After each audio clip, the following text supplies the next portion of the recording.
90 Day Fiancé review, season 8, episode 15. We're almost to the finale. Jovi and Yara, they're going to Vegas to get married and they're meeting up with some friends. And what I don't understand is she asked for it to be a small group of people because her family couldn't be there at all. No one from her family could come. So she wanted a small ceremony. She didn't want anything big because of them not being able to be there. He first agreed. Then she said, okay, I'll let your mom come and a couple of people. Now it's like 10, 15 people. And I feel bad for her on one hand because it's like you have nobody from your family. They're going to be on a Zoom call, maybe watching you get married. But Jovi's friends, and I get his side too. It's his first and maybe his only marriage, hopefully. But it's like he deserves a good wedding, a big wedding, a fun wedding. And he can get what he wants, but she can't get what she wants. And it's hard to compromise in a situation. But she's really taken this pregnancy, I don't want to say a bit far, because I understand when you're pregnant, your mood goes from 0 to 100 in 20 seconds, 5 minutes. So I get it. I get it. You're tired. You're hungry. You don't feel like being bothered. But she's been the same exact way before she got pregnant. Jovi, why are you doing this, Jovi? Do this to me, Jovi. Oh, why? Oh, I don't like him. He's on my nerve. Don't touch me, Jovi. So the friends meet up in Vegas and she's taking pictures and she's looking at, this ranch they happen to go to eat. And they're going this way. She walks off that way to call her best friend, who's clearly the time zones is different, so she's not around. And she's talking to her friend on the voicemail. And he realizes after like, I don't know how many minutes, and he's like, oh, why is she over there? Let me check on her.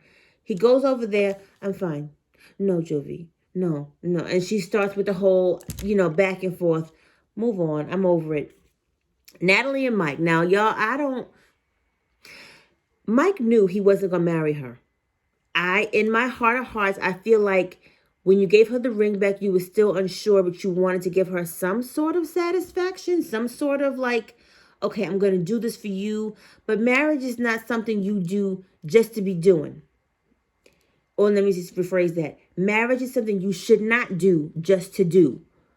And it is more than a piece of paper and your last name changed. So, and he knows how she is. She's like a hopeless romantic. She wants to be married. And he's just, anyway.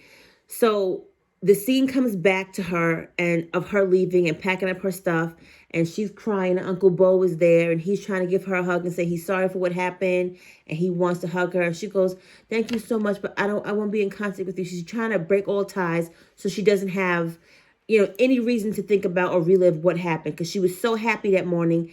And he told her that morning, we're not getting married. He should tell her the night before. The night before, she should have known that you knew that next day you wasn't going to marry her. You cannot tell me that night in 8 hours of sleeping that you said, you know what? I don't want to marry her no more. If he did, I'm sorry, Mike, but it was wrong. She's having so many panic attacks at one time. And it's during quarantine. So we know during quarantine, in the beginning, things were unsure. You could fly out. Could you not fly out? Could you go here? Could you not go here? And she says, I can't believe he did this to me. And she's like, I have no home to go home to. And I'm like, wait a minute. You live with your mama. What you mean you had no home to go home to? So somebody helped me figure that part out. Because I'm like, you have a home. You live with your mama. So, I think it's his mom, it's Tamra, or his friend. I don't know who this woman was. He got her a motel until her flight goes out the next morning. And Tamra and Natalie are driving back in the car. And then she realizes she doesn't have Mike's credit card to check into the hotel. And I'm like, but don't they ask for your ID and your credit card when you check in the hotels? I don't know how it's going to work, but maybe different state, different rules. Who knows? She drives back to Mike, gets the credit card, and Mike is in the car like, so, can I get the ring back? She's like, no, I'm not giving you the ring back. I'm not giving you the ring back.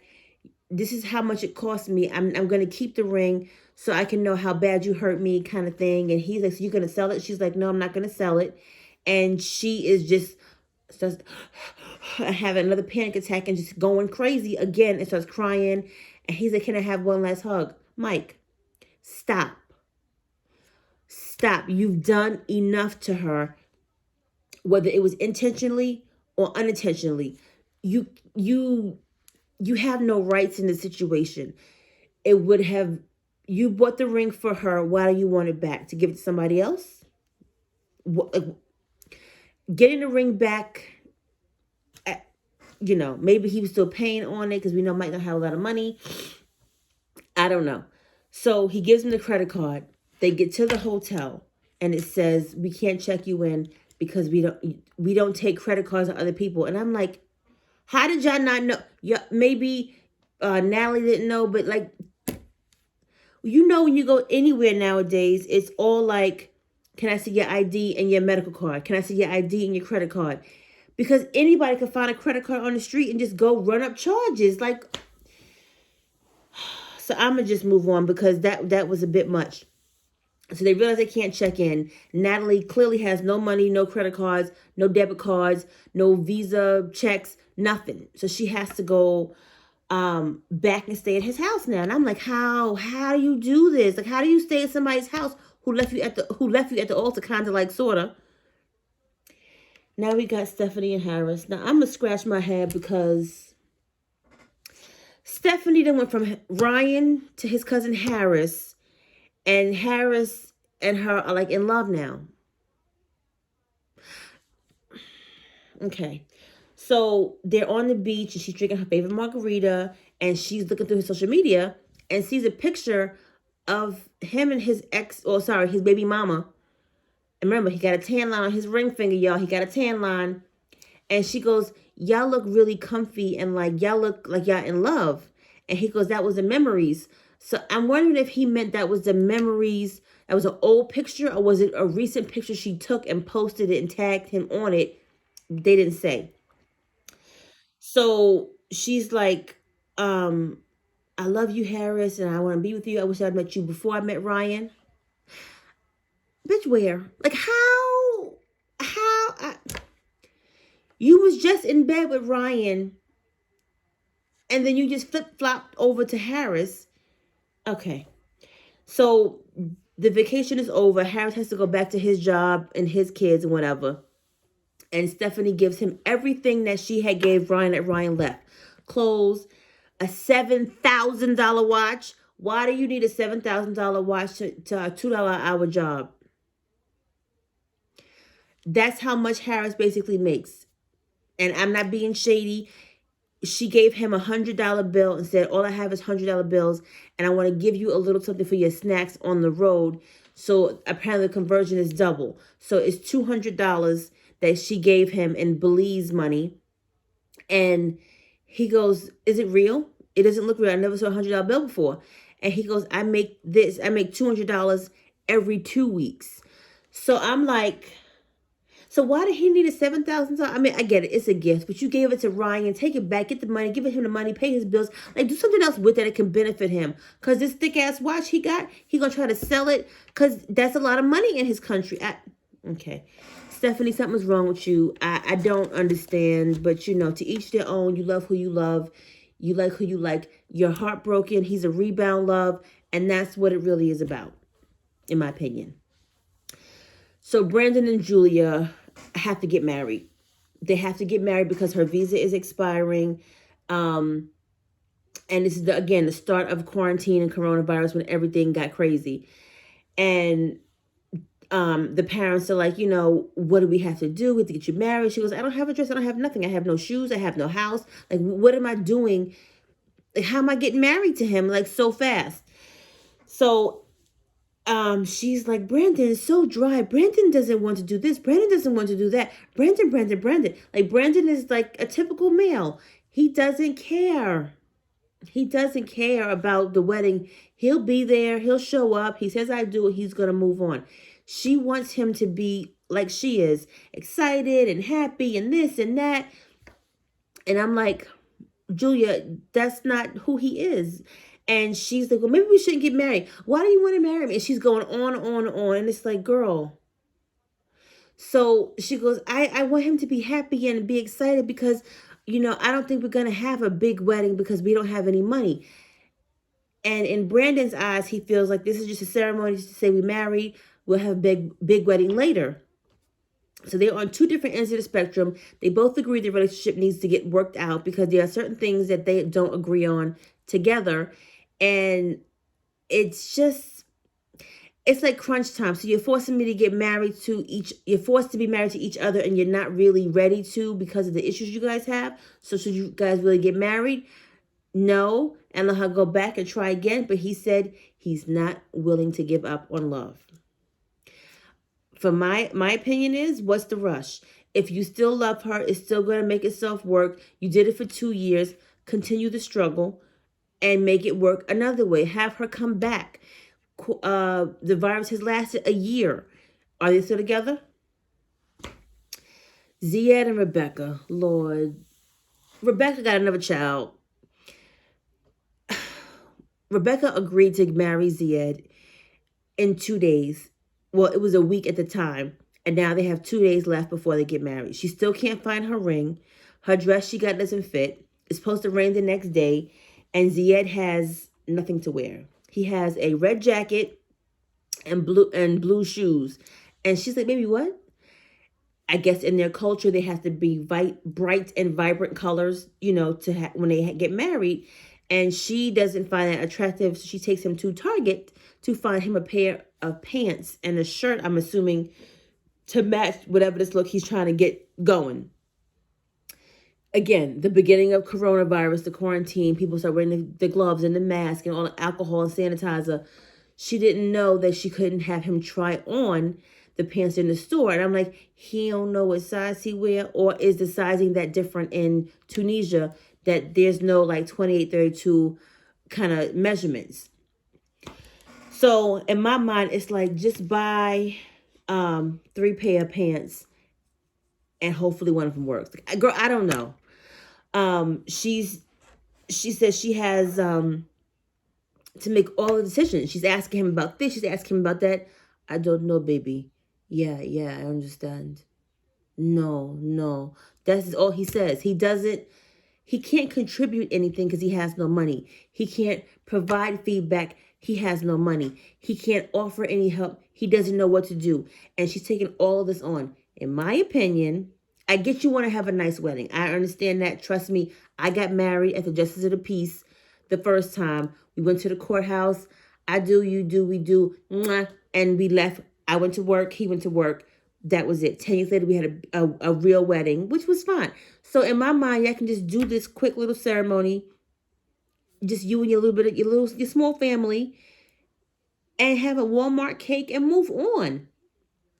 She's getting stressed out, and she's just like, I've been working 60 plus hours a week. I'm so tired. I'm tired of doing all this by myself. I have no help. And she asked Ziad, did you tell your sister that we're getting married? He was like, no, not yet. He calls her. She's just like, why would you want to marry her? She's been married 3 times already. And he's just like, I love her. I love my sister, but it's a hard decision. I love my family, my friends, my job, but I'm going to marry her. I mean, all right. So then she goes to the cabin where they're supposed to get married, and her best friend is there, and she's like, I'm just tired. She looks exhausted. Rebecca looks exhausted. And she goes, I don't even have a cake. Girl, how? Y'all was just at Target. Pick up a cake. Walmart, pick up a cake. You don't, I think she's trying to make this harder than it is. Tariq and Hazel tells her parents that she's bisexual. And her dad is like, what? Her mom was like, what? They're really, really Christian. She says born again Christians. So they don't believe in gay, lesbian, homosexuality. But she wanted to tell them just to get it off her chest. She tells her dad, and he's just like, whatever makes you happy. It took him a minute, but whatever makes you happy, I'm happy with. The mother was like, no. Maybe you'll get past this. Come to find out, her sister is also bisexual, and her sister brought a woman into the house, and her parents freaked out and got mad. So then Hazel and Tariq are going to get married. She gives him a bachelorette party. And Tariq hired a female stripper. And she was like, oh, who did this? And Tariq's best friend, I forget her name, she goes, oh, this isn't my scene. And she goes off around the corner and it's on her phone and not paying attention to the stripper. Hazel met a friend from the Philippines who has been her like best friend for like 3 years, which is cool because I know she needs somebody to connect with other than Tariq's friends. So a stripper comes in. It's a black woman. She has a face mask on. She starts dancing for her. And Hazel, oh, she's very sexy. I want a woman like that with her skin tone, her butt, and all of that, which was nice for him to do. And she was so happy because she said he accepts me for who I am. And even though I like women and men, he wants me to be happy. And I love him for that, which is very sweet because a lot of men would not take a woman wanting to be with them and another woman because it's a masculinity thing. But, you know, he loves her enough to move on and go forward with it. Amira and Andrew. Amira, you have done too much for this man. You have been detained.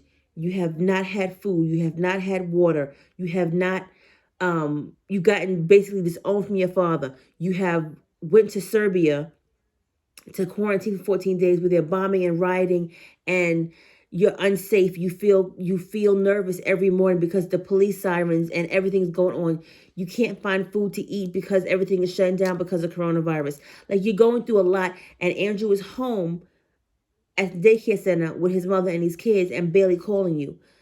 So apparently there was an exchange the day before she was supposed to leave to Serbia because she did the 14 days. She made it and she was going to fly to the U.S. They had a fight the night before, and the producers showed all the text messages, and it's basically saying like, you know, why weren't you're not a team player?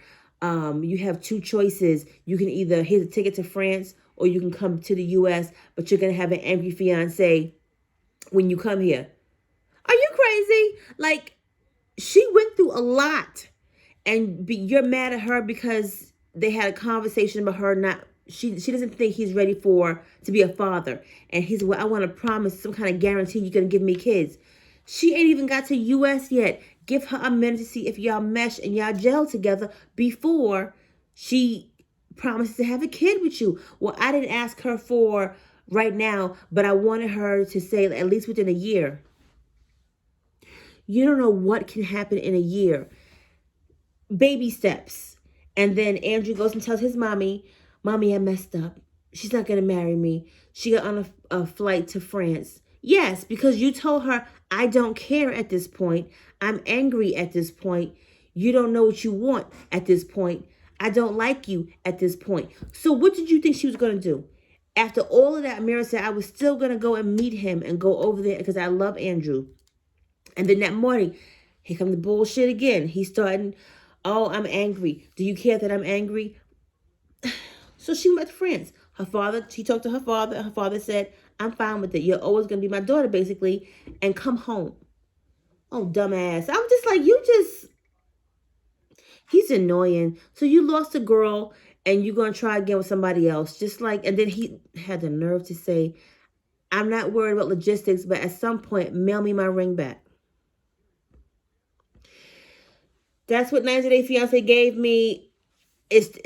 The people are stressing me out. And I understand during a pandemic, everybody's emotions are all over the place because half of us have never dealt with this ever in life where you can't go anywhere, you can't fly anywhere, you stay in the house, you wear masks, you wear gloves, you hand sanitize, you wash your hands. It's a lot going on. But for them, it's equally as hard and added stress. Am I right? Am I wrong? Am I indifferent? What do you think? Like, subscribe, and comment. Bye.